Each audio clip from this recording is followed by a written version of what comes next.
Alright, लोगों हो ये रहा है कि we want to answer questions, पर उसमें हो ये रहा है कि हम certain slides में से, at least this is true for me, हम rush through कर रहे हैं because I don't want you to keep, don't want to keep you here after 3:15 because हमारे फ़ौरन बाद क्लास होती है.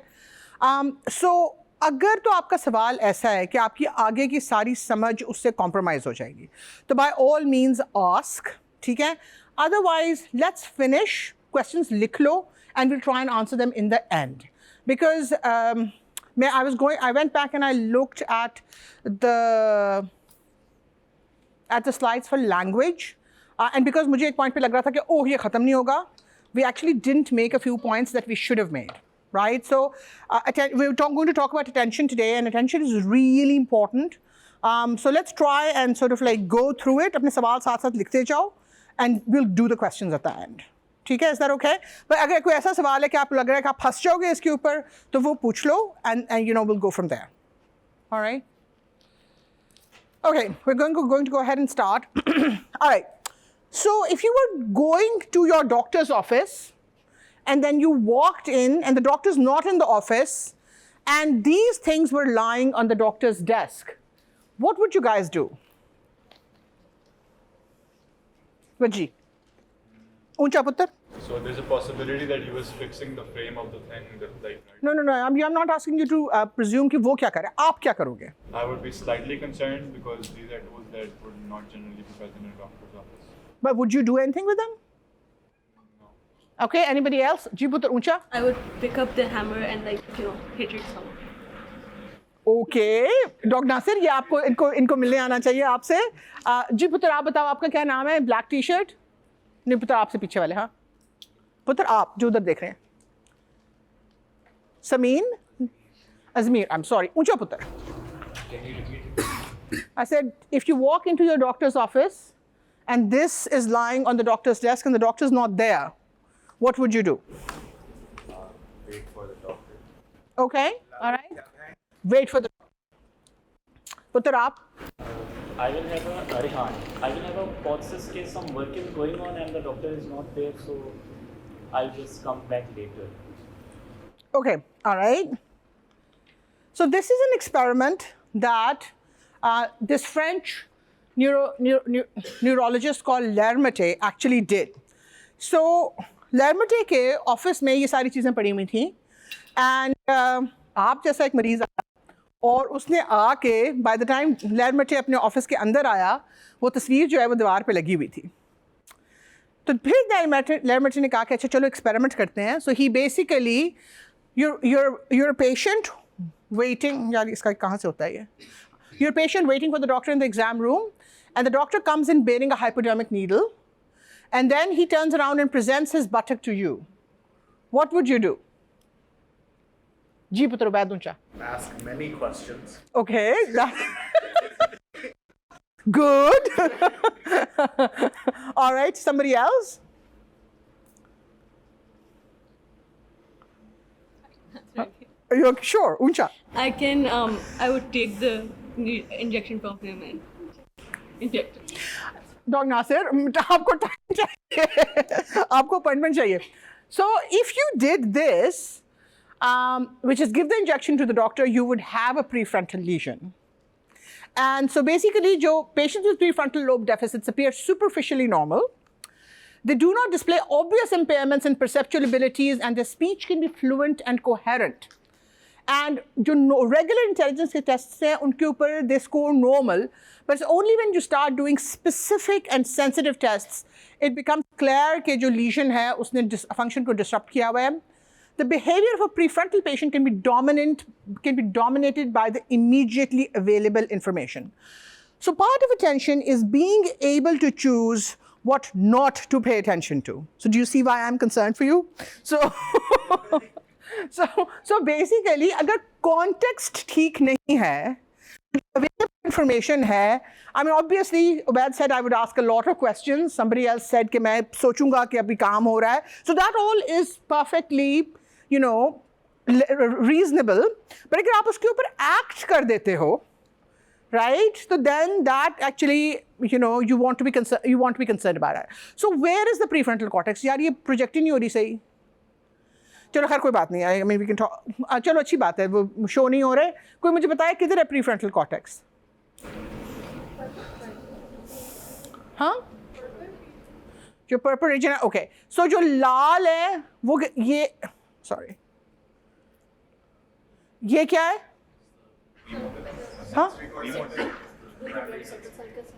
पुत्र, सेंट्रल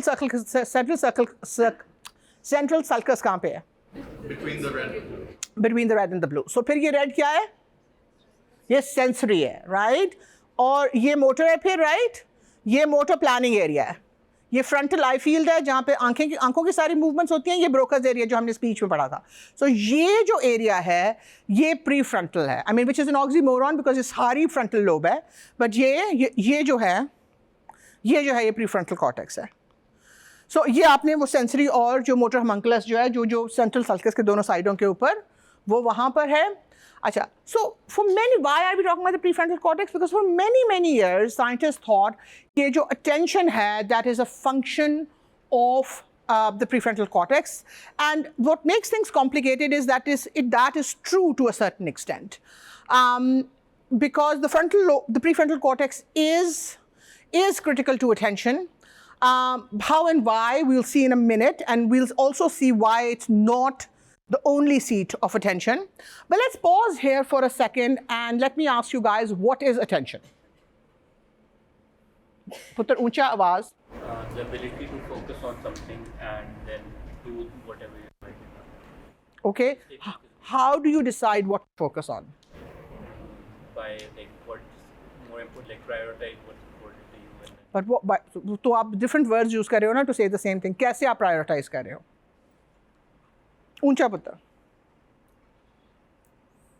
पुत्र आप बताएं। पुत्र ऊंचा। It's what you decide to focus all your like these organs of your body that taking sensory input, right? Like eyes, hands, skin, whatever. So it's like deciding what to focus that on. So who is deciding? The brain. Brain पुत्र, brain तो इतना बड़ा है, हम उससे बहुत granular level पे जा चुके हैं। What in the brain is deciding? Shaji? What can tell probably why जब set pattern से हटके कुछ A little louder बेटा, मुझे भी आवाज नहीं आ रही। When something is diverted from our set pattern, something different shows up from that, then our attention is diverted. So can you're right, phrase that more scientifically. What have you learnt about the brain as yet? If something that's not coming from the cerebellum, it's not stored in the cerebellum, that's showing up in the sensory cortex. The brain is a prediction tool. So brain क्या अगली sensory information क्या आएगी, आपका अगला motor effects क्या होगा, उन दोनों चीज़ों को predict कर रहा है actively, right? That's how it functions. That's how it's able to keep up with real time. So जब जो उसकी prediction है उससे different चीज़ होती है, तो as long as उन दोनों का delta is of a certain amplitude, basically वो आपको कहता है कि इसको देखो, ये तुमने जो सोचा हुआ था वो नहीं हो रहा. That's one way. What is the other mechanism to prioritize कि attention किस चीज़ को देंगे? पुत्र आप बताएं, ऊंचा. I think it's more of a question. I wanted to know if what we pay attention to is connected to how we weigh between reward and punishment. Okay, we're coming to that. Okay. Hanji, Putra, what other mechanism can we use to pay attention to? Would it be something in the executive part of the brain in that you're planning कि अच्छा this is how I'm going to मैंने ये करना है, so this is what I'm going to focus on. Okay. So if you can't pay attention to that, then perhaps उधर, like I don't know how to phrase it scientifically. Okay. So basically what Shaji said, and Putra aapka kya naam hai? Iman said, are the two ways in which the brain decides what to focus on. One is that the brain basically goes through its lists of options and say, this is what I'm going to do. Okay? And then the other way is that it's constantly predicting the future. And when the future is different from what it was predicting, it sort of snaps out of it and says, so can somebody give me a real world example of that? कि कैसे होता है? Give me an example. जी बात ऊंचा. Let's say you were going for a walk, and you're very familiar with the environment that you're walking in, which is why it's pretty common. You have a set path, you always follow it when you go for your walks. But suddenly, this one day, a random person who's walking beside you pulls out a gun and shoots it. Okay. Suddenly, you shoots you or no, just randomly? Shoots Okay. someone in the air. Suddenly, there is this foreign entity that you were not expecting, and all of your attention is now towards that new stimulus. It's different. It requires your attention. So आपका plan तो ये था कि आप आराम से walk करके वापस आओगे, बट आपकी एनवायरनमेंट ऐसे चेंज हो गई है कि अब आप एक फर्क चीज़ को अटेंशन दे रहे हो. जी पुत्र ऊंचा. Another like subtle example would be like if you're walking somewhere, like for example, उन्होंने अभी SSC के बाहर वो no smoking वाला उन्होंने एक sign लग गया था कि we want to make the campus smoke free, right? So one day I was walking and then I was like, wait, when did this come? So it was, I think that's also like kind of I am used to going to SSC and like there's not that's not. So I think what we are asking right now is कि कैसे आपकी जो top down order है कि आपने कहा है कि इस वक्त बैठ के मैंने सिर्फ पैराडाइम्स का होमवर्क करना है, ठीक है, और फिर साथ वाले कमरे से ऊंचा ऊंचा म्यूजिक बजना शुरू हो जाता है that you also like, right? So now your attention is being pulled in two directions, right? So दोनों mechanisms at the same time काम करते हैं.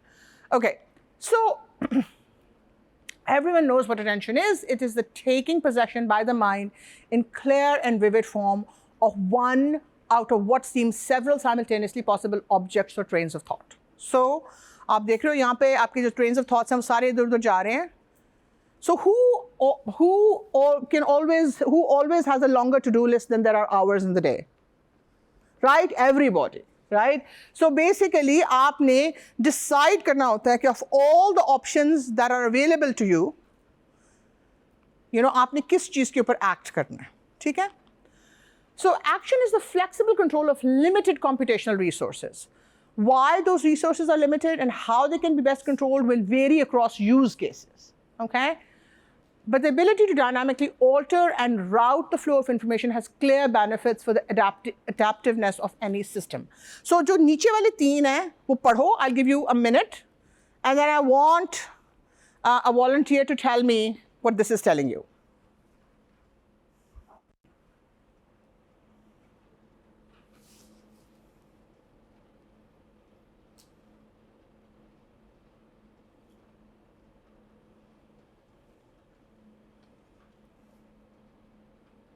पुत्र इन चेक्ड शर्ट, आप बताओगे ऊंची आवाज में जी. अच्छा चलो आप यू नेक्स्ट, सो पढ़ लो फटाफट. किसने पढ़ लिया है? ओके सर, आपने पढ़ना, सॉरी. चलो पढ़ो.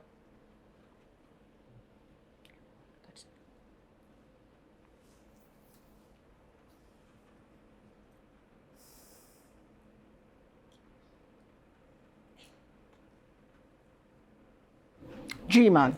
I wanted to say that it's kind of like जब आप किसी चीज़ को देख रहे हैं and you're focusing on one thing, then it's that वो एक चीज़ focus में होगी and that's what you're going to be paying attention to, and everything else kind of fades into the background. So your brain narrows down the information that it's choosing to focus on, ताकि वो बाकी because again it has a limited resource, you can't focus on everything at once. So ये किन दो resources को कह रहा है कि वो limited है? तो एक तो सेंसरी हुआ और दूसरा, so that's the crux of the matter, right? वो ये कह रहा है कि दो तरह की limitations हैं. कौन सी दो limitations हैं? पुत्र आप दूसरी चेक शर्ट ऊंचा सारा नाम बताएं और मुझे बताएं कौन से दो हैं. अल्लाह की कसम, this is not rocket science, सामने लिखा हुआ है. Limited quantity being selected. But पुत्र की दो चीज़ां ने जिन्हें सेलेक्ट हो रही हैं. जी पुत्र जोया आप बताओ. हाँ, एग्जैक्टली. सो बेसिकली एक ये है कि इतनी सारी इंफॉर्मेशन आ रही है, राइट? अगर हम कपड़े पहनते हैं, अगर आपका एक जो टच का सेंसर है वो आपको बताए कि हर आपके स्क्वायर इंच के ऊपर how does your clothing feel. जो ट्राइब्स कपड़े नहीं पहनते, the first time you make them wear clothes they go completely crazy because उनका वो फिल्टर नहीं बना हुआ कि वो जो कपड़े वाली सेंसेशन है उसको बेसिकली डिसरिगार्ड कर दो, राइट? तो अगर आपकी सोमैटो सेंसरी इंफॉर्मेशन इतनी सारी आ रही है कि आपको समझ नहीं आ रही कि आप क्या करो, तो आप फिर भी कुछ नहीं कर सकते, आप बेसिकली पैरालाइज हो जाते हो, राइट? बट ऑल्सो अगर वो ये कह रहा है कि लिखो भी और खाओ भी और जो है ना भाग के उधर भी चले जाओ, राइट? तो वो सारी चीज़ें इकट्ठी नहीं हो सकती. यू हैव टू पिक कि पहले कौन सी करनी है. आपके पास दो हाथ हैं, दो टांगे हैं, राइट? थोड़ा सा आप एब्डोमेन को भी इधर उधर हिला सकते हो, but that's pretty much it, right? उसके बाद तो आपके दोनों लिमिटेड हैं.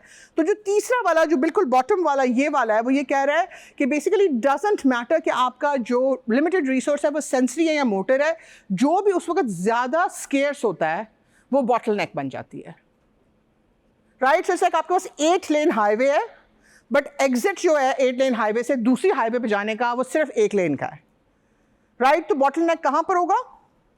उस एग्जिट पे। मतलब एक दफ़ा गाड़ियाँ दूसरी हाईवे पे चली जाएंगी तो वो does everybody get this? This is to me this is really simple.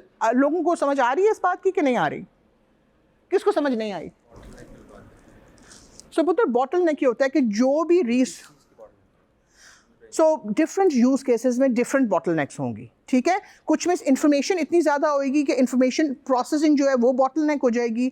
कुछ में ये होगा कि इंफॉर्मेशन थोड़ी है बट दो डाइवर्जेंट चीज़ें करनी है, राइट? तो उसमें क्योंकि आपके फैक्टर्स एक लिमिटेड हैं तो वो बॉटल नेक हो जाएगी। So the bottleneck is going to shift depending on आप कि एग्जैक्ट इंफॉर्मेशन आ क्या रही है और वो आपको क्या कह रही है क्या करो, राइट? सिचुएशंस होती है ना जिसमें आपको दिल होता है अच्छा बैठ भी जाऊँ और भाग भी जाऊँ, right? So you have to choose कि बैठना है कि भागना है।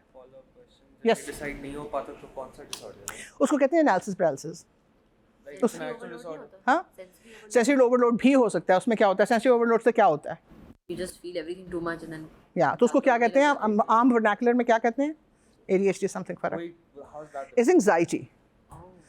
सो आपका जो ब्रेन जब आपसे डिसाइड नहीं होता ना तो फिर एंग्जाइटी शुरू हो जाती है कि ओह अब क्या होगा, राइट? जी पुत्र। Ma'am, with like the clothes very example that you gave, like it intuitively makes a lot of sense, but also like when, for example, like a baby is born, so you know, uska to nahi filter hota hoga, like you know, on all of their skin receptors, but we like force them to wear clothes from the get go. So how does like that exactly work? Aren't they also then going nuts like the tribe people because? So babies बोलते नहीं हैं इसलिए हमें exactly तो नहीं पता चल सकता, बट बेबीज़ का बहुत सारा ब्रेन डेवलपमेंट बाद में होता है। सो बाय द टाइम उनके सेंसर्स उसके साथ साथ बन रहे होते हैं, but just from observation most babies are happiest when they are naked and there are lots of kids who really resist wearing clothes.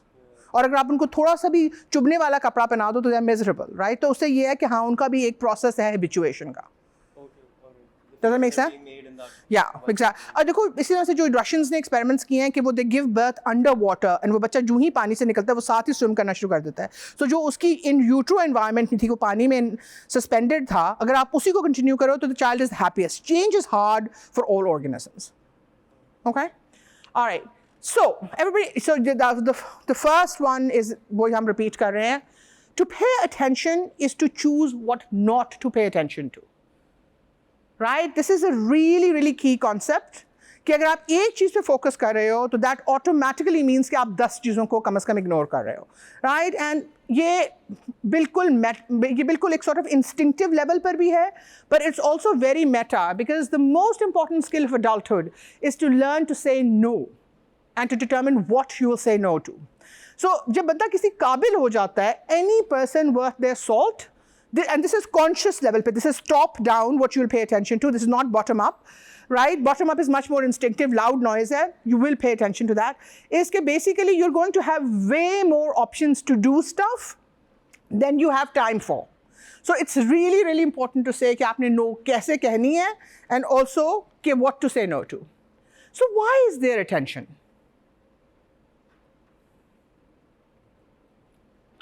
जी पुत्र। So we can survive. I mean, if you're not paying attention to anything, we aren't really propelling forward.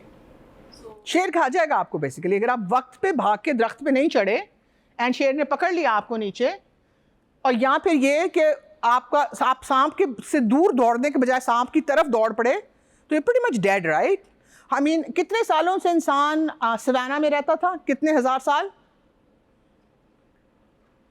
How old is the group Homo, not just Homo sapiens, but जो हमारे सारे ancestors हैं Homo line के, वो कितने साल पुराने?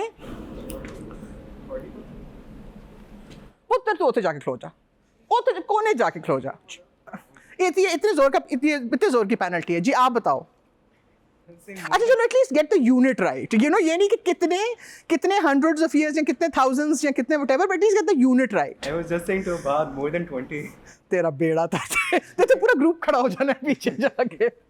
हाँ, जिसको एक्चुअली पता है वो बताए। 100,000, 300,000. नहीं पता, तो जो पूरा ग्रुप है homo is about 2.5 million. So remember homo habilis जो है वो हमारा सबसे लॉन्गर लास्टिंग हमारा रिश्तेदार था, right? Homo sapiens are really new. 70,000 साल पहले तो हमारे पास वो लैंग्वेज की आई है, सर्किटरी आई है जिसके थ्रू के we are the dominant species.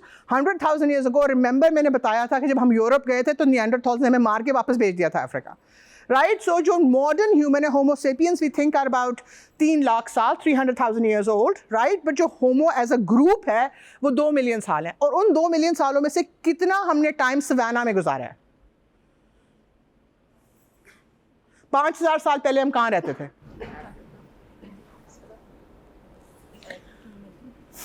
यार अल्लाह दी कसमें. So how old is the agricultural civilization? नहीं, 10,000 साल, राइट. उससे पहले हंटर गैदरर्स होते थे. हमने जो सेटलमेंट्स की हैं वो 10,000 साल पहले की हैं. सो 10,000 साल से पहले बेसिकली लोग बिल्कुल वाइल्ड में रहते थे. वहाँ पर what you pay attention to was not metaphorical, जिस तरह हमारे लिए है, was not sort of like कि आप गाड़ी चला रहे हैं और साथ आइसक्रीम भी खा रहे हैं और आपका फिर भी गुजारा हो जाएगा. No, if you were paying attention to 2 things, you were dead basically, right. So this is थोड़ा सा डरावना, but let's take it by piece by piece. So देखो ये vision है. What percentage of light coming into the eyeball is transmitted onto the optic nerve?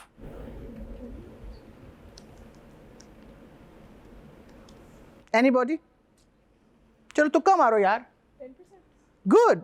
Do you remember this, or is that a good तुक्का? चलो ठीक है, good job. So 10% of जो आपका basically जो आपकी इलेक्ट्रोमैग्नेटिक रेडिएशन आपकी आंख में आती है वो आगे जाती है, ठीक है. फिर उसकी पोस्ट एक्विजिशन प्रोसेसिंग क्या होती है? कोई मुझे बताएगा? हमने विजन पढ़ लिया है. विजन के जी पुत्र बताओ. Sorry. I think it was packaging the information of the wavelengths, the like direction and position of the light. सो आप उसकी एक्यूरेट मैपिंग करते हो कि वो किस क्वाड्रेंट से कैसे आ रही है, आप उसके हिसाब से करते हो, ठीक है. सो बेसिकली हुआ ये कि यहाँ से आपका ये सिग्नल आ रहा था, आपने उसकी पोस्ट एक्विजिशन प्रोसेसिंग की, वहाँ से वो थैलेमस को चली गई जो कि central relay and gatekeeper है, ठीक है.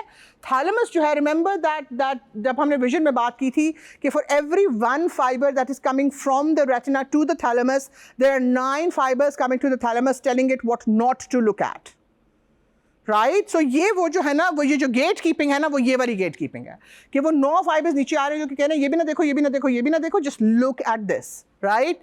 अच्छा, उधर से क्या हो रहा है कि बट ऑफ कोर्स एक सेंस पे तो काम नहीं करता ह्यूमंस, तो फिर हेयरिंग में भी बिल्कुल यही होता है कि पोस्ट एक्विजिशन प्रोसेसिंग होती है और वो भी थैलेमस में रिले होता है, और बेसिकली वहाँ पे भी ये होता है कि ये देखो, ये सुनो, ये सुनो, ये सुनो, एंड इग्नोर एवरीथिंग एल्स. वहाँ से ये ऑर्डर है, ये टॉप डाउन एग्जीक्यूशन हो रही है, ऑर्डर है, और उस ऑर्डर को फिर अब प्लानिंग कॉर्टेक्स ने टास्क सेट में कंप्लीट कर दिया, ठीक है. टास्क सेट जो है वो देख रहा है कि यहाँ पर थैलेमस में क्या कुछ आ रहा है, और ये आपके इफेक्टर्स हैं. लेट्स से कि ये आपकी टांगें हैं और ये आपके बाजू हैं, राइट. तो फिर जो टास्क सेट इस सारे को देख के जो बेसल गैंग्लिया के जरिए उन एक्शंस को फाइन ट्यून करता है to basically carry out this task set जो कि उस ऑर्डर को पूरा कर रहा है. किसको समझ आ गई है? मुझे रिपीट करके सुनाएगा जी. बात खड़े हो जाओ और ऊंचा बताओ.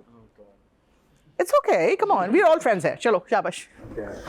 So there's input coming in from the eyes, the ears, Okay. being packaged and filtered through the relay system, thalamus, and on the left side there's the order that's coming in. I'm assuming that's coming from the prefrontal cortex. Good guess. Deciding a task that you want to complete. So ये area 4 में जो आपका pre motor area है वहाँ पे task set develop हो रहा है. फिर the task set is then adding that idea, that task that you want to get done to the rest of the circuit, I'm going to call it. And with input from the vision and the hearing and all the other inputs, it is then planning how to make that task happen. No, but the planning यहाँ पर हो गई है. Basal ganglia क्या कर रहे हैं? The basal ganglia is fine tuning how to execute the. बिल्कुल ठीक है. So is that clear now? Is that कौन किसको समझ नहीं आई? Raise your hands. Okay. All right. जी पुत्र. ऊंचा पुत्र, ऊंचा. There are difference between the role of central relay, gatekeeper, and thalamus sensory. No, putra, that's basically नहीं पुत्र. They are basically thalamus sensory is basically the central relay and gatekeeper. ठीक है? Okay. So then, what are we optimizing for here? So order set जो है वो किस चीज़ के लिए optimize कर रहा है? जब आप भाग रहे होते हो तो आप ऑप्टिमाइज कर सकते हो स्पीड के लिए, या आप ऑप्टिमाइज कर सकते हो फॉर टोटल डिस्टेंस रन के लिए, राइट? हु डिसाइड्स कि आपने जितना आप तेज भाग सकते हो उतना भागना है, कि आपने ऐसी स्पीड रखनी है कि आप actually for the longest distance run कर सको? Where is that insight coming from? Okay, so you know for a very long time we've thought कि वो prefrontal से आ रही है. Prefrontal cortex, you know, हमने वो बिल्कुल शुरू के जो लैरमटे के experiments थे उनमें से देखा है कि prefrontal cortex is obviously important in attention, but we think that जो ये order set है ना, ये इस सारे से आता है. ये क्या है? पुत्र आप बताओ. ग्रीन स्वेटशर्ट, ऊंचा सारा. Okay, all right. जी पुत्र, ऊंचा.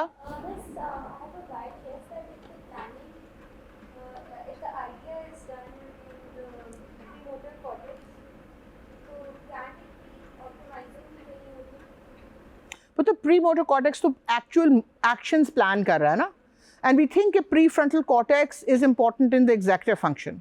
पर मैं ये कह रही हूँ कि प्री फ्रंटल कॉर्टेक्स के अलावा ये स्ट्रक्चर जो आपको यहाँ पे नजर आ रहा है ये भी इंपॉर्टेंट है. तो मैं आपसे पूछ रही हूँ कि ये स्ट्रक्चर क्या है? ऊंचा बोलें पुत्र. DTI image of the fibers. Absolutely. फिर से एक दफ़ा और ऊंचा बोलें. DTI image of the fibers. Exactly. So this is basically diffusion tensor imaging, which is a form of MRI. And basically वो ये कर रहा है कि जो तीनों एक्सिस में फाइबर्स रन कर रहे हैं, so most probably ये जो ग्रीन वाले फाइबर्स हैं जो कि आगे से पीछे और यूं करके इधर जा रहे हैं, ये एसोसिएशन फाइबर्स हैं जो कि बेसिकली उसी एरिया, उसी लेवल के सारे एरियाज़ के दरमियान जा रहे हैं. जो फाइबर्स ऊपर नीचे रन कर रहे हैं, they are probably in blue, और जो फाइबर्स यूं रन कर रहे हैं from the left to the right side, वो प्रोबेबली आर इन पिंक. और ये जो रेड वाला एरिया है ना, डॉक्टर नासिर जो is the expert in this, वो ये कह रहे थे कि इन्होंने कुछ ज़्यादा इसको खूबसूरत बनाने की कोशिश की है, बट मोस्ट प्रॉब्ली वो एंगल पे हैं, वो एग्जैक्टली जो 90 डिग्रीज पे नहीं है ना, जो यूं करके हैं, उनका उन्होंने मिक्स्ड रंग दे दिया है. So this is basically, remember we been saying since the first class that the brain is the most sophisticated parallel processing entity that we know of. So we think जो prefrontal cortex जो है वो सिर्फ जो आपका order है उसको conscious level पर लेके आता है या उस पर थोड़ा सा लॉजिक अप्लाई करता है. जो डिसीजन है,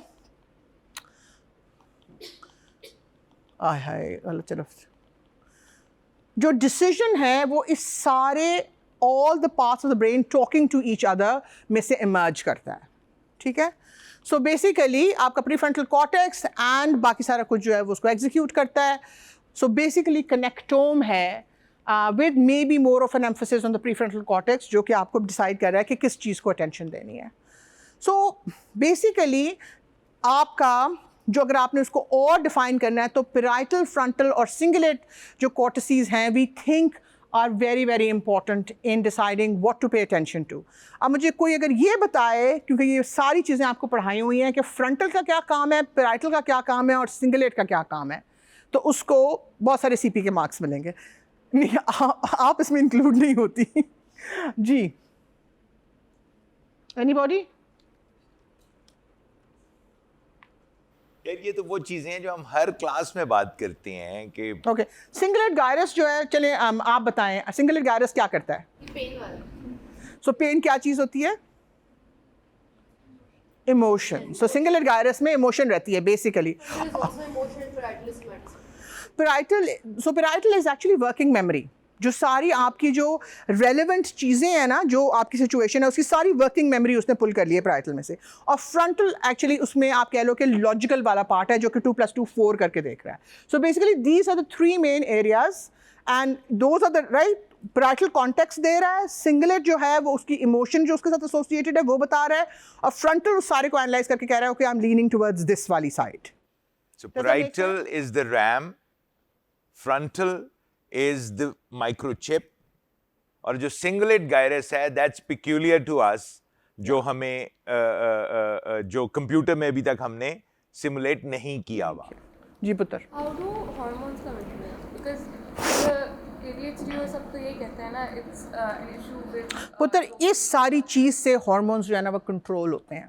So this is above the, so remember इसके नीचे आपका hypothalamus है, जिसकी के नीचे फिर pituitary है जो कि फिर बाकी जिस्म के लिए बनाता है, ये एक layer above डिसीजन मेकिंग है. सो वो फिर ऑफ कोर्स जो हार्मोनल मैसेजिंग होती है वो वापस आके उसका फीडबैक लूप वापस आता है कि जी ब्रेन ने तो ऑर्डर कर दिया था कि थायराइड बनाओ, बट थायराइड ग्लैंड तो थायराइड हार्मोन नहीं बना रहा, तो then it comes back and says कि ओके ग्लैंड काम नहीं कर रहा, ठीक है. बट ये बेसिकली उससे ऊपर वाला टियर है.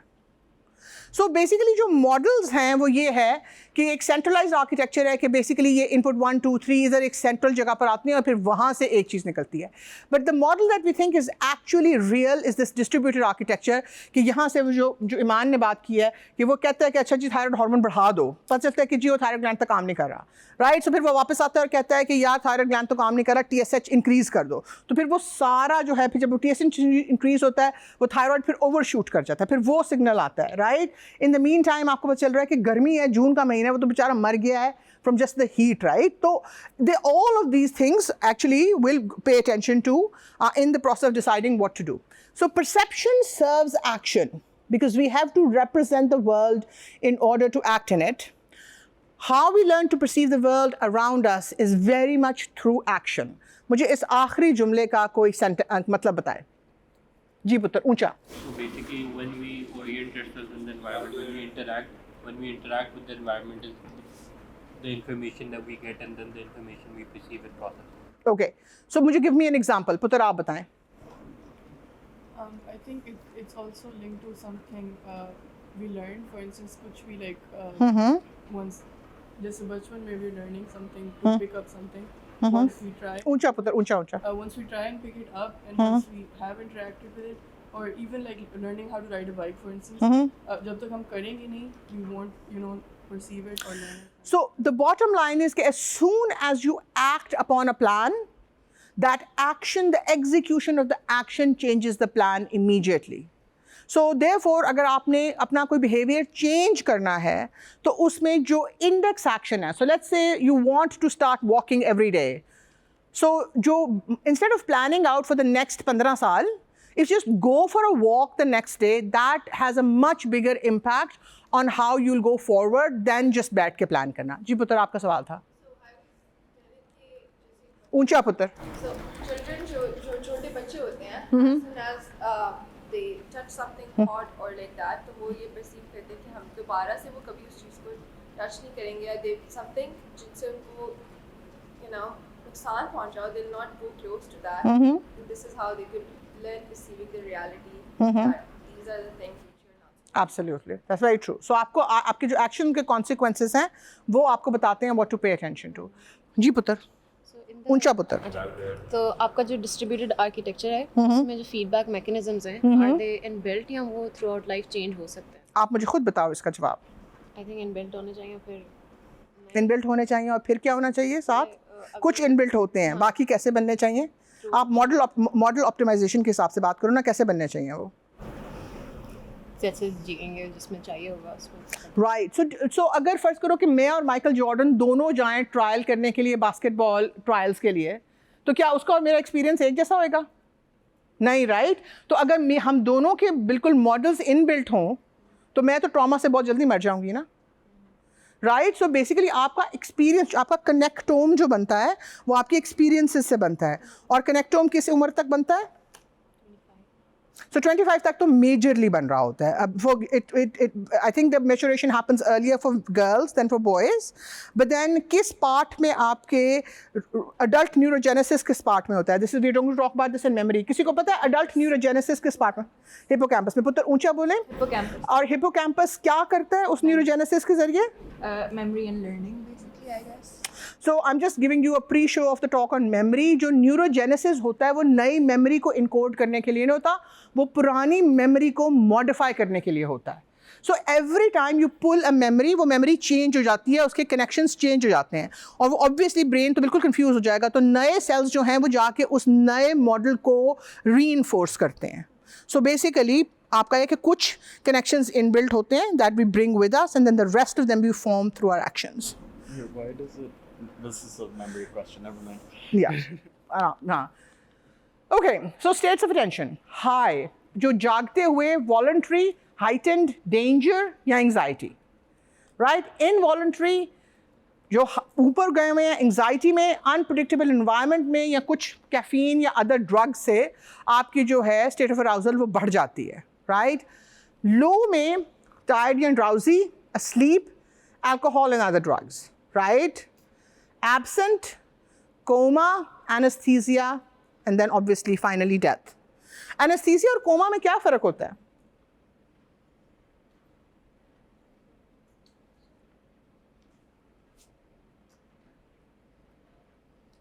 अच्छा चलो मुझे ये बताओ कैसे ये फिगर आउट करोगे कि एनेस्थीसिया और कोमा एक ही हैं कि फ़र्क है? हाँ, कैसे फिगर आउट करेंगे? कौन से वाले MRI से? FMRI से, okay. And so FMRI is a good answer. जी पुत्र ऊंचा बोले. ओके, सो FMRI कैसे फ़र्क होता है? Well, in patients that are dead, there will obviously. Okay, death में तो बिल्कुल डेथ होगा. मैं कोमा और एनेस्थीसिया वालों में फ़र्क पूछ रही हूँ. In a coma, your थोड़ी brain activity हो रही है because sometimes they say that. पुत्र ऊंचा. हाँ. So I'm not sure which is which, but I think that in a coma there is some brain activity happening because people do say that coma patients can hear you sometimes. So I think maybe that's the difference between coma patients and if someone has. But anaesthesia वालों में भी तो कुछ ना कुछ तो हो रहा होता है ना, बिकॉज वरना तो सारे अगर कुछ नहीं हो रहा होता तो फिर तो डेथ में और कोमा में कैसे, डेथ में और एनेस्थीसिया में क्या फ़र्क हो? I guess maybe then the attention वाले circuits are. So पुत्र, all coma patients to a certain extent are the FMRIs are going to be different because उनकी कोमा की जो वजह हैं वो फ़र्क होंगी, राइट? अगर किसी को टोटल ब्रेन इंजरी की वजह से कोमा हुआ है तो उसकी इंजरी नजर आएगी. अगर किसी को मेटाबॉलिक उनका ब्लड शुगर बहुत बढ़ गया है या ब्लड प्रेशर बहुत बढ़ गया है उसकी वजह से कोमा हुआ है तो उसमें the brain will be structurally normal, वो मेटाबॉलिक इफेक्ट्स वजह से हुआ है. एनेस्थीसिया में as long as you are looking at them as matched, आप अपने पीयर्स को देख रहे हो, तो people who are like 18 to up until 18 to 25 उनके एनेस्थीसिया के पिक्चर्स बिल्कुल एक जैसे होते हैं. People over 70 tend to have very uniform anaesthesia के FMRIs. जो दरमियान वाले लोग हैं ना, उनमें जिनकी फिजिकल हेल्थ अच्छी होती है, they look like the younger people, और जिनकी physical health, so by physical health we mean उनका एरोबिक फंक्शन कैसा है, वो they tend to look like the older people. Okay, so anaesthesia के FMRIs are pretty consistent as long as आप उनको as matched peers से देख रहे हो. दो कोमा के मरीजों का अगर एक जैसा बिल्कुल FMRI है तो यू नीड टू वंडर कि क्या हुआ है. ओके,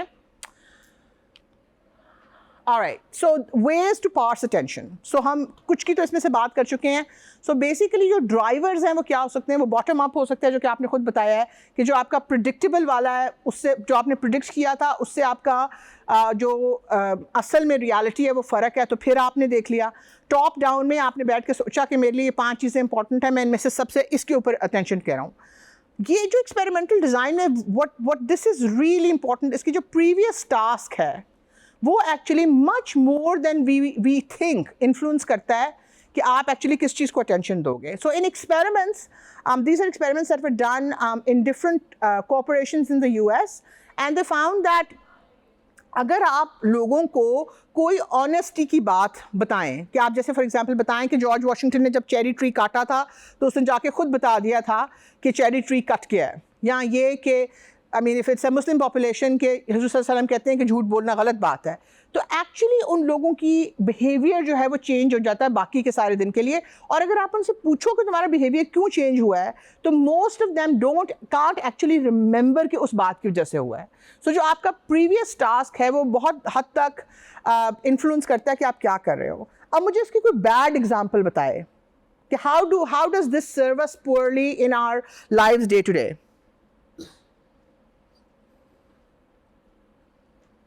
अगर आप 1 मिनट के लिए फेसबुक को देखो कोई और काम करते हुए, तो फिर कितने मिनट के लिए आपका टास्क इम्पेयर हो जाता है? जी 26 मिनट्स. सो इट्स नॉट, वो जो 10 मिनट की 10 सेकंड की जो आपने स्क्रोलिंग की है उस पर, और आपका वो आप जस्ट, अभी will talk about switching cost in a minute, आपका आगे का पूरा जो है आधा घंटा उसने तबाह कर दिया है. So to able to learn to focus on what you want to focus on is a really essential skill. Okay. जी पुत्र. On that, like a very well-known. ऊंचा पुत्र ऊंचा. A very well-known recommended studying technique is the Pomodoro method, right? जैसे कि आप 25 minute पढ़ो, 5 minute कुछ और कर लो. wouldn't that then be like very inefficient? Because आप अगर 5 मिनट कुछ और कर रहे हो, तो आपका अगला पूरा आधा घंटा जो वो 5 मिनट है वो क्या सर्व कर रहे हैं? अटेंशन स्पैन की जो इंटेंस अटेंशन है वो कितनी देर के लिए आप होल्ड कर सकते हो? हाँ, वो तो that makes sense. वो तो वही है like about half an hour or something. So in that way, it does make sense. What I mean to say is that when your attention is diverted for those 5 minutes, so won't you like be distracted for the next 30 minutes where you're supposed to be studying? So आप अपने सवाल का जवाब खुद दो. So then what should you do in those 5 minutes? Probably not social media, etc. Right. So don't do something that's going to hold your attention. Go for a walk, make yourself a cup of tea, just do jumping jacks. Like कोई ऐसी चीज करो जो कि आपके train of thought को बहुत किसी दूसरी तरफ नहीं लेके जा रही. You need to let your brain relax. और relax करेगा तो recharge होगा for the next 30 minutes. Yeah. सो जाओ, मतलब सो तो नहीं सकते 5 मिनट के लिए, आंखें बंद कर लो sort of. जी पुत्र ऊंचा. But sometimes wouldn't it be the case that like if I'm taking a walk, I would still have that thing on my mind. So I want to do something else to have that 5-minute break. Yes, these things are very individual. And हर बंदे का relaxation का तरीका, relaxation की extent फर्क है from different activities. So you need to identify what relaxes you. There are people who eat to relax. There are people who, you know, just close their eyes and... Yeah. But basically, अगर आप people are inherently interesting to other people. जो यार वो कौन सा सवाल है जिसमें लोगों से सवाल पूछते हैं और आप I think उसका Indian version is कौन बनेगा करोड़पति. What is the most interesting thing about that program? Is it the prizes that people win? Is it the knowledge that you get? What do viewers find the most interesting about that exam? Bolo. How the contestants act. Exactly. It's the contestants' faces as they're trying to make those decision making. That is what is inherently interesting to us. So social media में because आप और लोगों के साथ interact कर रहे हो, आपकी distraction is going to be much more than if you do jumping jacks or have a cup of tea or just sit with your eyes closed. ठीक है? Okay. So जी पुत्र. ऊंचा पुत्र. Doesn't the context of your attention switching, like the tasks you're switching between, doesn't that also play a significant role in how long your attention is going to be captured? So we're going to talk about that in a minute. Okay? जी पुत्र. There's 3 states of attention: high, low, and faster. Huh? Is there any in between? And in which state are we normally during everything? पुत्र ये तो आप मुझे बताओ ना. You're as alive as I am. तो अपने एक्सपीरियंस से मुझे बताओ. No, because high वाले जो explanation दी it was कि अच्छा जब आप बहुत ज़्यादा conscious हो या maybe you're in fight or flight mode or something like that. Is it the high attention or ये जो normal attention है? This is the high state. So पुत्र, so most probably the curve is like this. ठीक है, और जब आप उसमें lines को smoothen करते हो तो you go between high and low states. So these are not discrete segmentations. This is a spectrum. अब सिर्फ to understand it आप उसको categorize कर देते हो into 3 groups. तो otherwise कोई ऐसी activity नहीं है जो particularly high attention है, particularly low है. It all depends on the circumstance at that instant. Yeah, and it can be as simple as like हम कहते हैं ना morning people, evening people कौन से हैं? So morning people are going to have good attention in the morning. हाँ जी, मैं बिल्कुल हैं बिल्कुल वो भी. जी पुत्र. उसका नाम नहीं यार, Wheel of Fortune नहीं, कौन बनेगा करोड़पति का कोई और नाम है. Who wants to be a millionaire? Who wants to be a millionaire? हाँ बिल्कुल literally English translation है. Okay, जी पुत्र. There's also the zone, like what state of attention is that? Is that a different? So आप बताओ मुझे जो सवाल पूछ रहे हैं. Zone क्या होता है? When you're just completely zoned into the task or something. So exactly. So उसमें क्या होता है? Like you're nothing would distract you. So basically जब हम कोई काम कर रहे होते हैं तो there is an entity in the brain जो हमें काम करते हुए देख रही होती है. Right? There is जब हम ज़्यादा deep attention में नहीं होते तो while I'm computing there is an observer. मैं लिख रही हूँ कंप्यूटर पे, वो मुझे बता रहा है अच्छा तुम तेज़ लिख रही हो, तुम्हारे आइडियाज़ अच्छे नहीं हैं, ये क्या बकवास काम कर रही हो, अच्छा ये तो बहुत ही अच्छा लिख लिया है. And zone is that when that second entity shuts up and आप flow में जाते हो and then you look at the clock and 5 घंटे गुजर गए होते हैं. So that is deep attention. जी पुत्र, आखिरी क्वेश्चन है, हम आगे मूव कर रहे हैं जी. ऊंचा पुत्र. We have selective attention or divided attention or alternating attention. Then how does that come to be? So पुत्र, alternating attention is just another name for being distracted. ठीक है. सेलेक्टिव अटेंशन ये होती है कि हमारा वो जो कनेक्टोम है that predisposes us to certain चीज़ें जो कि हमारे ज़्यादा हमें इंट्रीग करती हैं. वो हमें क्यों इंट्रीग करती हैं वो एक और पूरा क्वेश्चन है. ठीक है. सो सेलेक्टिव अटेंशन तो ये होती है कि आपकी मेरी जो अल्लाह दादी अम्मा उनको जन्नत बख्शे, अल्लाह उनको जन्नत नसीब करे, वो जो हैं वो वैसे वो कहती थी कि मैं हार्ड ऑफ हेयरिंग हूँ, लेकिन उनको अपने मतलब की सारी चीज़ें सुनाई देती थी, और जो आप उनको कह रहे होते थे वो कहती थी ऐसे मैंने सुनाया नहीं. Right. So that is a case of selective attention. तीसरी चीज़ आपने क्या कही थी? तो divided is also distracted. Right. Okay. So observer के पॉइंट ऑफ व्यू से ओवर्ट अटेंशन वो होती है जो कि आपकी आंखों की या हेड की मूवमेंट से मुझे पता चल जाए कि आप इस चीज़ को अटेंशन दे रहे हो. Who has looked at one thing pretending to pay attention to that thing but they're actually paying attention to something else? Right? All of us. तो think about कि computing के स्टैंड पॉइंट से ये कितना मुश्किल है कि आपके मोटर फैक्टर्स ऑब्जर्वर को ये बता रहे हैं कि मैं मैडम की बात सुन रहा हूँ और असल में मैं अपनी गर्लफ्रेंड या बॉयफ्रेंड के बारे में सोच रहा हूँ. ये काफ़ी मुश्किल काम है. Right. All of us do this routinely. तो तुम लोगों का होमवर्क इसका ये है कि मुझे न्यूरल कोरिलेट्स बताओ इस बिहेवियर के कि क्या क्या चीज़ें इन्वॉल्व हैं इसके अंदर, कि जब आपका मोटर जो आपका इफेक्ट है वो ये बता रहा है कि आप पॉइंट ए पे फोकस कर रहे हो बट असल में इंटरनली आप पॉइंट बी पे focus. This is a difficult homework. तो ठीक है, it's okay, let them try. ठीक है. Perfection is not the point is कि अटेम्प्ट करो. Okay. And then objects of focus, ओहो गलत हो गया. ऑब्जेक्ट्स ऑफ फोकस जो है वो स्पेशल लोकेशन और सेंसरी फीचर है. सो बेसिकली मैं आपको कह सकती हूँ कि उस कॉर्नर पे अटेंशन दें, या मैं आपको वहाँ खड़ा करके कह सकती हूँ या वहाँ खड़ा करके कह सकती हूँ कि कमरे में सारी ब्लू चीज़ों पे अटेंशन दें. देयर इज सम थेरी जो कि ये कहती है कि बेसिकली सिर्फ सेंसरी फीचर होता है. उसमें जब आप लोकेशन पे कहते हो तो सेंसरी फीचर एक्चुअली उस लोकेशन आप उसको लेबल कर देते हो. सो बेसिकली जो ही आप कहीं पर जाते हो और आप सिफ्ट करना शुरू करते हो what you are going to pay attention to, तो आप उसमें से एक सेंसरी फीचर पकड़ लेते हो.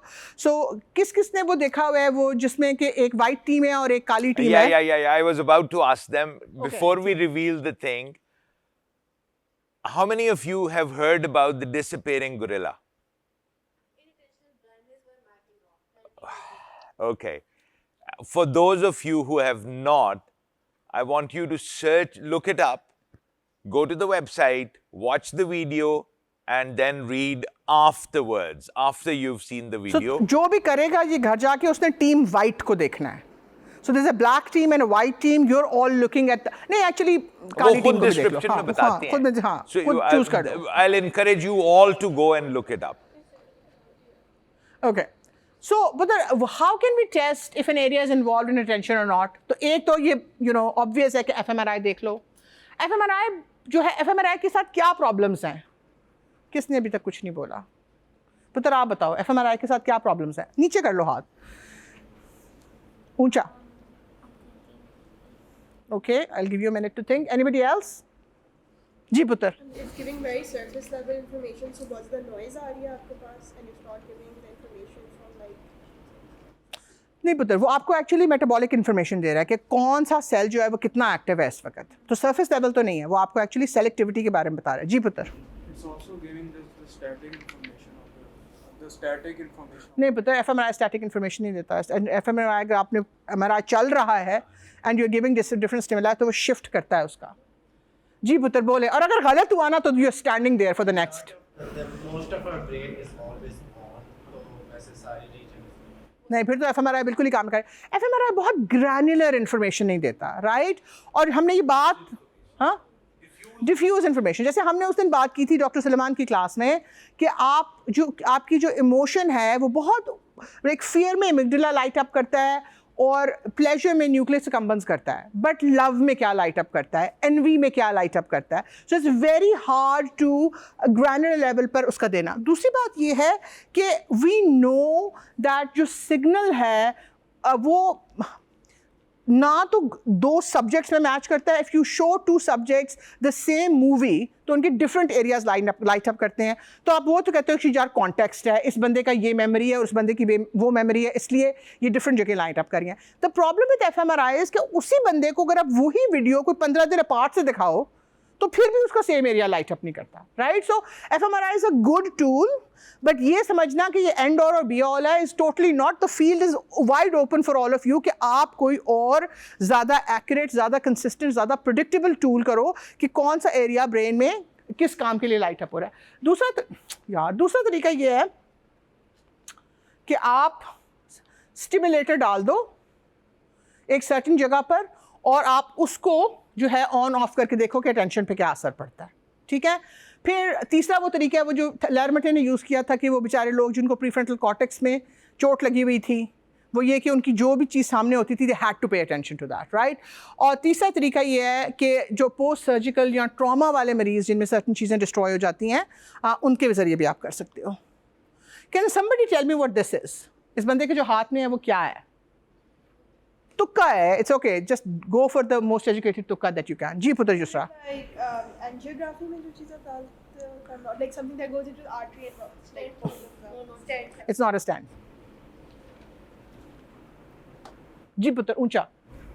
Like electrode or something like brain implant. Okay, but ये ब्रेन इम्प्लांट के लिए तो बहुत बड़ा नहीं है.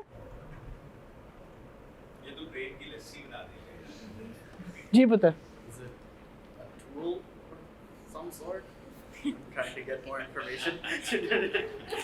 बैद तुम दोनों को मैंने पीछा खड़ा कर देना है, बाकी सब बातें वहाँ से सुनना. No, so it's basically this guy. His name is Michael Halasa, and he's a neuroscientist at MIT. और ये माइक्रो इलेक्ट्रोड अरे है. सो इसको बेसिकली जब आप लगाते हो तो इसमें 16 के या 32 इलेक्ट्रोड्स होते हैं और आप स्टिमुलेटिंग इम्प्लांट्स हैं और आप वन आफ्टर द अदर को स्विच ऑन एंड ऑफ करके देख सकते हो. सो आप एक दफ़ा इम्प्लांट कर सकते हो, फिर आप 16 या 32 एरियाज़ को टेस्ट कर सकते हो कि किससे अटेंशन कैसे चेंज होती है, राइट? तो ये पूरा ब्रेन के अंदर नहीं जाता. वो जो इसकी बहुत ये जो बारीक सी सुइयाँ यहाँ पे नज़र नहीं आ रही, ये जो हैं वो उसके अंदर वो इम्प्लांट करते हैं इससे कि आधी अंदर होती हैं आधी बाहर होती हैं. Does that make sense? So basically Halassa के एक्सपेरिमेंट्स ने शो किया है कि there is a reticular nucleus. So what is a reticulum? जी पुत्र ऊंचा. होता है, बट असल में क्या होता है? लाइक अगर मैं फिजिकल ऑब्जेक्ट हूँ तो रेटिकुलम क्या होता है? जैसे लेसी सी चीज़ नहीं होती, जैसे क्रोशे होता है कि मतलब मैश के उसमें बड़े बड़े होल्स होते हैं और वो किसी चीज़ को एनवेलप करता है. सो बेसिकली ये जो न्यूक्लियस है, जो ये जो रेटिकुलर न्यूक्लियस है, आप सोचो कि पूरा थैलेमस है और थैलेमस के इर्द गिर्द उसको एक कुरेशे की किसी ने कवर बना दिया है, right? So this is the thalamic reticular nucleus. और थैलेमिक रेटिकुलर न्यूक्लियस में सारे इनहिबिटरी न्यूरॉन्स हैं. कैन एवरीबडी रिमेंबर दिस कि TRN के सारे न्यूरॉन्स आर इनहिबिटरी न्यूरॉन्स. और जो हलासा के एक्सपेरिमेंट से वो शो करते हैं कि एक तो बिल्कुल कोर्स गेटिंग है. कोर्स गेटिंग क्या है कि एक आवाज़ जब सोए हुए होते हो तो वही अगर जब डीप स्लीप में होते हो तो अजान की जब आवाज़ आती है तो उसको आपको कोई याद नहीं रहता, राइट? अगर आप थोड़ी लाइट स्लीप में हो और मस्जिद घर के पास हो तो नमाज आपको जो अजान है वो उठा करके आप उठ जाते हो, राइट? सो वो क्या हो रहा है, जब डीप स्लीप है तो मौलवी साहब तो उतना ही ऊंचा बोल रहे हैं. इट्स बेसिकली कि TRN आपका उस डीप स्लीप में उस सिग्नल को ये करता है. ये देखो ये इतना ऊंचा आ रहा था और वो उसको यूं करके वो उसको लिटरली आगे जाने नहीं देता, वो वहीं पर फिल्टर हो जाता है. और जब आप जाग रहे होते हो तो वो इस तरह से उसी तरह का उसी तरह होता है. और जब आप हाइपर अराउजल होता है तो फिर ये उल्टा होता है कि इतना सिग्नल जो है वो ऐसे ऑगमेंट हो जाता है. जी पुत्र. Is it like जैसे रमजान में आप नींद से किसी कोई आपको उठाता है सहरी के लिए और you go back to sleep and then you wake up and you don't remember that it even happened. Is it similar? No, that's basically. No, I mean in the sense. Yeah. It is. If you were in deep sleep or you were like आपका normal like maybe आप नहा रहे थे उस तरह से, तो you would remember you would have. बिल्कुल. तो आपका TRN जो है वो आपकी मतलब बेसिकली उसमें एक और फंक्शन भी होता है कि जब आप डीप स्लीप में होते हो तो आपका hippocampus which is like an inbox for your brain, sleep deprivation में डीप स्लीप में आपका हिपोकैम्पस उड़ जाता है. सो आप ये सोचो कि अगर आपकी ईमेल का इनबॉक्स ही ओपन ना हो तो उसमें मेमोरी कैसे आएगी. सो उसमें ये भी होता है, बट उसमें that is a bigger factor. जी पुत्र ऊंचा. What's so important happening in deep sleep that we aren't even allowed to wake up from that state? Sleep पे RL लेक्चर, ठीक है?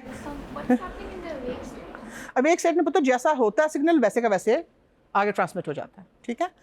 सो बेसिकली आप ये देखो कि ये हो रहा है कि जब आप किसी विजुअल क्लू को फोकस कर रहे होते हो और अगर आपके विजुअल TRN को ऑन कर दिया जाए, तो remember TRN is an inhibitory system, तो आपकी जो क्यूइंग है वो इम्पेयर हो जाती है। इसी तरह से जब आप हेयरिंग के किसी क्यू के ऊपर फोकस कर रहे होते हो और आपके हेयरिंग के TRN को ऑन कर दिया जाए, तो फिर भी आपकी फंक्शनिंग इम्पेयर हो जाती है। अगर आप कोई विजुअल पे काम कर रहे हो और आपके हेयरिंग के TRN को ऑफ कर दिया जाए, यानी कि बेसिकली होता है कि जब आप विजुअल क्यू पे फोकस कर रहे हो तो हेयरिंग वाला सिग्नल जो है वो आपने बंद किया हुआ है। अगर आप उस हेयरिंग वाले सिग्नल को ऑन कर दो by switching off the TRN, तो आपकी विजुअल क्यूइंग इम्पेयर हो जाती है। इससे क्या हमें पता चलता है, हम अटेंशन कैसे पे करते हैं? How are we paying attention?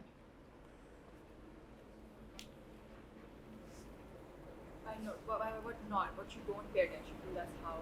So, उसका दूसरी तरह से कैसे कहोगे जी? It's just inhibiting all other senses. So आप बेसिकली सारी बाकी इंफॉर्मेशन को फिल्टर आउट कर रहे हो। So ये नहीं है कि आप यूं करके कौन कर रहे हो, आप बाकी सबको सप्रेस कर रहे हो। इसकी एक बड़ी सिंपल सी एग्जांपल है that when you're trying to focus at different objects at different times, जो different depth of focus में है. For example, you hold your extended finger in front of you and then you look at the distant object.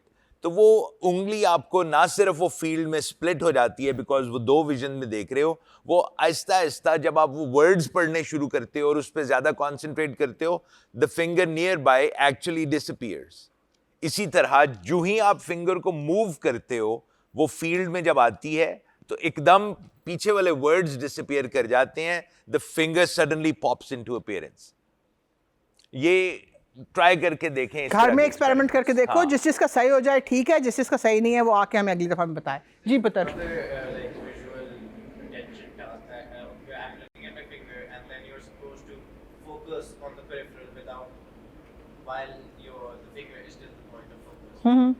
And that's different. That's different. So what is the purpose of that? Because I've heard that that's also supposed to like heighten your focus. Let's talk about that another time. So this is basically tells you कि आप कैसे prime होते हो to pay attention. अगर आप ये जो काली ये उनके ऊपर अगर आप फोकस कर रहे हो, ये आपके पॉइंट्स ऑफ फोकस हैं और आपको क्यों किया गया है कि लेफ्ट साइड पे अपीयर करेगी चीज़, ठीक है. तो वो लेफ्ट साइड पे जब कॉन्ट्रास्ट 3.5% होता है तो वो आप पकड़ लेते हो. जब आपको क्यों नहीं किया गया होता, आपको नहीं बताया जाता कि किस साइड पर आएगा, तो the contrast needs to be 6% before you can see it. So do you see कि 3.5% contrast with queuing is equal to 6%. और उसी तरह से जब आपने क्यू किया होता है या इस वाली साइड के लिए और यहाँ पर 6% आता है तो उसको आप परसीव करते हो एज 8.5%. सो हर लेवल ऑफ इंटेंसिटी पे क्यूइंग से वो जो आपका सिग्नल है वो एम्पलीफाई हो रहा है. और ये सिर्फ लो कॉन्ट्रास्ट उसके लिए ट्रू नहीं है. जो आपके हाई कॉन्ट्रास्ट वाली हैं, 16% is perceived as 22% and 22% is perceived as 28%. आपका ब्रेन एक्चुअली उस सिग्नल को ऑगमेंट कर देता है. जी बात जो the slides will be online, इसमें वो है, उसको प्रिंट आउट करके खुद करके देख लो. Okay, how does visual attention work? तो हम ये ऑलरेडी जी पुत्र. You go back to the previous slide. I don't understand this test cue and standard cue. पुत्र टेस्ट क्यूड ये है कि बेसिकली ये जो चीज़ है ना, ये क्या रही क्यों नहीं, ये वाली जो चीज़ है ना, ये अगर आपने क्यू ना की हो ना तो ये नज़र ही नहीं आती, ठीक है. स्टैंडर्ड क्यू ये है कि ये जो स्टैंडर्ड क्यू है 6% जो कि परसीव होता है. अगर आपने उसको क्यू किया हो और वो 6% उसी साइड पर अपीयर हो जिस साइड पे क्यू किया हुआ है और आप उसको देखो तो अनक्यूड साइड को देखो तो वो 8.5% से. सो बेसिकली ये वाला जो है, अगर आप उससे कहो कि इसकी कौन सा ज़्यादा इंटेंस है, तो वो उसको 8.5 और 6% कॉन्ट्रास्ट को इक्वल रेट करते हैं लोग. तो बेसिकली वो जो बीच में डेल्टा है, that is coming from queuing, ठीक है. सो बेसिकली ये हम कर चुके हैं कि बेसिकली टॉप डाउन होती है. टॉप डाउन में बेसिकली जो आपके पाथवेज हैं वो आ रहे हैं इंट्रापैराइटल कॉर्टेक्स और सुपीरियर फ्रंटल कॉर्टेक्स से. बेसिकली वर्किंग मेमोरी आपकी और जो आपका एग्जेक्टिव फंक्शन वाला आपका टोटा है वो डिटर्मिन कर रहा है कि मैंने क्या करना है, ठीक है. उसके अलावा अटेंशन को फोकस करने का जो ऑल्टरनेटिव क्या है, जो अटेंशन को ये ओके हाँ, जो अटेंशन को बॉटम अप से करने वाला है वो टेम्पोरोपैराइटल और इंफीरियर फ्रंटल कॉर्टेक्स में है। इंफीरियर फ्रंटल कॉर्टेक्स, रिमेंबर हमने कहा था यहाँ पर बहुत सारी इमोशन प्रोसेस होती है, एंड टेम्पोरोपैराइटल कॉर्टेक्स इज़ वेयर जहाँ पर कि आपकी बेसिकली सारा जो डेटा आ रहा है ऑडिटरी विजुअल वो वहाँ पर आपका कॉन्जुगेट हो रहा है, तो वहाँ से वो आपको सेलिएंट इवेंट्स जो है वो राइज अप भी कर सकते हैं। जस्ट लाइक आप पढ़ने की कोशिश कर रहे हो और फिर आपको याद आता है कि ओ यार रोटी रख के आया था और उस वक्त जल गई होती है, बट वो आपको राइज अप करती है कि ये आपने काम पहले किया हुआ था। सो अगर आप फ़र्ज़ करो कि आप यहाँ पर फोकस करके बैठे हुए हो, राइट, एंड बिल्कुल आपकी कोन ऑफ अटेंशन के बिल्कुल बाहर एक शेर आके बैठ गया है, तो शेर आपको खा नहीं जाएगा, right. So basically there is work that shows that actually 4 hertz, यानी कि 4 दफ़ा हर सेकंड आप थोड़ा सा अपनी कोन ऑफ अटेंशन से बाहर आते हो। ये इतना सटल होता है कि most of us don't actually appreciate this, to check in with the environment कि जो है शेर तो नहीं आके बैठ गया पास। जी पुत्र, उस टाइम स्पैन में द टीआरएनस वो एक्टिवेट होते हैं। टीआरएन इनहिबिटरी है ना पुत्र, तो वो बेसिकली बंद हो जाता है टीआरएन, ठीक है जी। That's 4 times a second. Second, जी पुत्र, Basically, what you're saying is that for ऊंचा, basically what you're saying is for 1 split second your attention then focuses on the environment and then goes back. नहीं पुत्र, जो आपकी attention जिसका आपको पता चल गया है ना वो ये नहीं है, ये बहुत सबलिमिनली हो रहा है, बिकॉज रिमेंबर ये 1 सेकंड में 4 दफ़ा हो रहा है। अगर आप इसके कॉन्शियसली अवेयर हो जाओ तो you'll never get anything done। जी बात। So do jump scares work because they show up within that quarter of a second? So we are wired for distractibility. That's what this means. That is why distraction is so easy for us, because it was an essential survival mechanism. So basically जो focused attention है, that is an active act, आपको वो disrupt करता है, and we'll talk about, this is what I wanted to spend some time, चलो हमारे पास थोड़ा सा time है। So attention disorders, ADHD क्या होता है? Okay, होता क्या है इसमें? Like you can't focus on a lot of things, और अगर एक चीज़ पे फोकस करना शुरू कर दिए then you stay focused on it for a very long time and can't जब आप एक चीज़ के ऊपर फोकस करते हैं तो बहुत देर तक फोकस करते हैं, उसको क्या कहते हैं? hyperactive। नहीं, हाइपर एक्टिव मीन्स बहुत ज़्यादा एक्टिव हो। सो जो वो OCD है, वो ऑब्सेसिव कंपल्सिव डिसऑर्डर है कि जिस चीज़ में आप फंस गए हो उसमें से आपको पता है कि आपको डिसएंगेज करके कुछ और करना चाहिए, आप डिसएंगेज नहीं कर रहे। तो क्या किसी को ADHD और OCD इकट्ठा हो सकता है? नीचे करें आप अपना हाथ। जी पुत्र। I think yes. अच्छा कैसे? So basically, a person with ADHD can have like fixations on certain things. Like नहीं पुत्र, फिक्सेशंस OCD है। ADHD में बेसिक प्रॉब्लम क्या है? जी बात। I mean, we studied like when we were looking at emotions, that there's like a normal. ऊंचा। When we were studying emotions and emotion disorders, there's like a normal range, and then once you start moving beyond the normal range, you get into. तो इसका emotion से कोई ताल्लुक नहीं है, सीधा attention का प्रॉब्लम है। What I was trying to say is that because we know that silencing, inhibiting, and activating the TRN is how we pay attention, then I guess the TRN could be like affected or damaged in multiple ways. So in some ways, That's called a normal human being. ये pathology है। जी पुत्र। So I think, as you say, it's attention deficit disorder. So it's like attention की proper distribution नहीं हो रही होती है at some points, or you know, Okay. So Putra, you cannot have ADHD and OCD at the same time. They are 2 ends of a spectrum. आप फर्क बात चीज़ की बात कर रहे हो। अटेंशन डेफिसिट में क्या है कि you do not have the ability to pay attention, चाहे आप मर के आ जाओ चाहे जो मर्जी कर लो। सो बहुत सारे बच्चों को फोकस करना सिखाया नहीं जाता और उनको लेबल करते, आपसे मैं कोई बात नहीं सुन रही, अपना हाथ नीचे कर लो for the rest of the class. So जो है सो अटेंशन डेफिसिट में it's an inability to pay attention despite you doing your best to do it. और वो जो बच्चे होते हैं बिकॉज वो एक चीज़ पर फोकस नहीं हो सकते, इसलिए वो they jump from point to point to point, तो वो हाइपर एक्टिव खुद ही हो जाते हैं, right. OCD is at the other end, जहाँ पर आप एक चीज़ में ऐसे फंस जाते हो, राइट। सो वो जो आप अपनी स्क्रोलिंग वाली फीड में है ना, दैट इज ADHD, बिकॉज उसमें आप कहीं पर भी ऑब्सेसिव कंपल्सिव डिसऑर्डर इज कि बेसिकली आप कंपल्सिवली एक काम करे, आप हाथ धो रहे हो, आपको पता भी है कि हाथ साफ हो गए हैं, बाहर घर वाले वेट कर रहे हैं, बट आपसे वो स्टॉप नहीं किया जा रहा। जी पुत्र। As somebody with ADHD, it's like you do have instances where you're hyper focusing on something and आपको उसी चीज़ में you're not noticing the time pass by, आपको होता जा रहा है, or that you also have like fixations where you're very intensely into or not into one thing. That happens. But I feel like with OCD the difference is कि एक तो OCD पे आपके triggers remain the same and it comes to a point where you cannot switch it off. Whereas with ADHD it's also that क्योंकि आपकी distractibility high होती है, so you kind of switch between periods of really intense hyper focus and also upar niche whatever get. So but that's just not true. The problem with ADHD is inability to focus. इसका दूसरा ये भी perspective है that the person is highly distractible. जरा सी भी change in the environment will distract that person. Whereas the person with obsessive compulsive disorder, OCD is obsessive compulsive disorder. Obsessions and compulsions are two different things. Obsession is your mental engagement with something. Compulsion is physically carrying that thing out. So अगर आप physically carry out करने को control भी करने की कोशिश करो, you're mentally still tied you're mentally to it. Still there. So you're so densely into something, one particular thing, that you can't, you have to forcefully ignore the other things, which is exactly what the attention deficit disorder is not. Yeah. They're So totally ADHD और OCD जिस तरह colloquially use होते हैं ना, even या unfortunately psychiatrists भी उनको use करते हैं, is actually very misunderstood.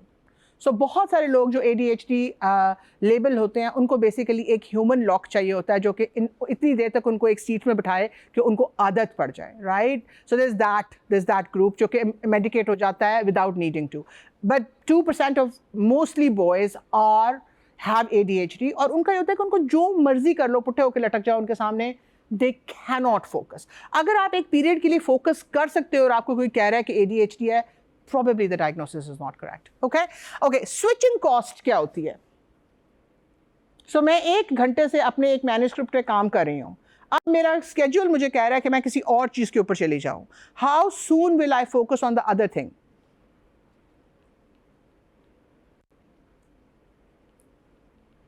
So different लोगों के लिए obviously switching cost different होती है, but switching cost हर एक के लिए होती है. राइट? सो हमने अभी पहले कहा था कि अटेंशन अफेक्ट होती है उस चीज़ से जिस पे आप पहले फोकस्ड होते हो. So that is the other reason why ADHD वाले लोग, क्योंकि प्रोडक्टिविटी ख़राब होती है, because they are never in one thing for long enough to be deeply engaged with it. ठीक है? तो उनको वो switching cost जो मैं घंटे बाद पे करती हूँ या 2 घंटे बाद पे करती हूँ, उनको every few minutes या some in bad cases every few seconds करनी पड़ी है. So switching cost का अगर आप neural correlates देखो तो basically आपकी parietal lobe ने पूरी working memory pull की हुई थी, आपके सारे frontal lobe के जो सारे algorithms हैं वो उसके ऊपर focus थे, emotionally आप उसके ऊपर हों, सब कुछ discard कर दो, एक डिफरेंट वर्किंग मेमोरी निकालो, एक डिफरेंट बिल्कुल सेट निकालो अपने फ्रंटल लोब से, और पता नहीं वो आपकी इमोशन के साथ कॉन्ग्रुएंट है उस वक्त के नहीं है, राइट? सो स्विचिंग कॉस्ट जो है, that is why blocks of time are always more efficient than आधे घंटे या घंटे बाद काम स्विच करना. Okay? I just had a clarifying question. Switching cost is like the cost that's incurred when you switch tasks, right? Not हाँ. how soon you have to switch your task.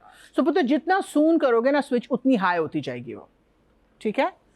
और multitasking जो है, is that a myth और a reality? कौन बोला है myth? पुत्र आप बताओ. पूछा कि क्यों मिथ है? या So from what I've gotten from this lecture is, if you are trying to multitask, then you're really not going to get either one of the things done. You're only going to get one thing done and or you're going to get both things done but very, very poorly. So which is why you can't do both. Yeah. So multitasking is a complete myth. जो लड़कियों को कहा जाता है कि oh girls are better at multitasking, no, it's because लड़कियों से expect किया जाता है कि वो मल्टीटास्क करें. They are not given a choice, sadly. It's not that कोई भी मल्टीटास्किंग अच्छी कर सकता है. There is also emerging data from लोग जो कि एक तरफ अपना फ़ोन ऑन करके बैठे होते हैं, टीवी भी चल रहा होता है, साथ में उनका कंप्यूटर भी ऑन होता है, कि एक दफ़ा अगर आप अपने अटेंशन वाले मैकेनिज्म को फ्रैक्चर कर, तो उसको एक्चुअली, ये तो the research is very clear कि उसको फिक्स करना बहुत मुश्किल है. There is emerging data that it's permanent. So अगर as a young adult if you don't learn how to focus on stuff and आप अपने आप को distract होने देते हो जितना आप हो सकते हो. So then 10 years down the lane, if you want to retrain your brain to deep focus, there is a fair chance that ये तो बिल्कुल पक्का पता है कि बहुत मुश्किल होएगा. It's going to be very painful. But हो भी सकता है या नहीं, the verdict is still out on that. So what I'm trying to tell you is कि multitasking, but बाद में पूछना just 5 minutes left. What I'm trying to tell you is that the data is very clear that nobody benefits from multitasking.